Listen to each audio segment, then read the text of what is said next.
अस्सलाम वालेकुम नाज़रीन, स्पेशल पाकिस्तान के साथ मैं हूँ साजिद अवान। मैं आपसे एक अहम ख़बर जो है वो शेयर करता चलूँ कि लिया 8वीं थल जीप रैली साबका वज़ीर आला सिंध मुराद अली शाह के बेटे की गाड़ी को जो है वो हादसा पेश आया है।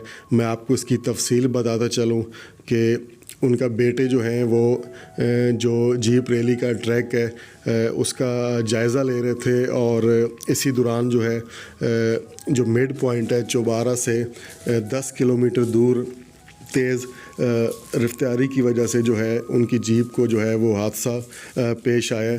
और नाज़रीन आपको बताता चलूँ कि हादसे के नतीजे में मुराद अली शाह के बेटे ज़हीर शराज शाह और उनके साथी जो है अली हुसैन शाह इस हादसे में ज़ख्मी हुए हैं। और मेरी स्क्रीन पे आप इस गाड़ी के जो मनाजिर देख रहे हैं कि गाड़ी जो है वो बुरी तरह मुतासिर हुई है।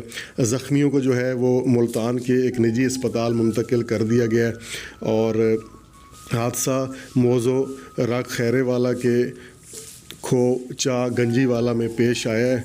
और मैं आपको बताता चलूँ कि वज़ीर आला सिंध मुराद अली शाह के बेटे ज़हीर शराज शाह इस जीप रैली में शिरकत के लिए जो है वो यहाँ पे लिया तशरीफ़ लाए थे। इस वक्त उनका जो है वो मुल्तान के एक निजी अस्पताल में इलाज जारी है।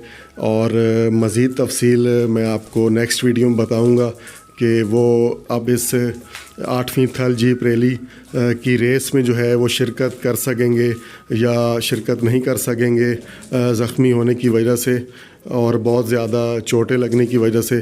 तो हमारे साथ रहिएगा, इंशाअल्लाह अगली वीडियो में आपसे दोबारा मुलाकात होगी। तब तक अल्लाह हाफ़िज़।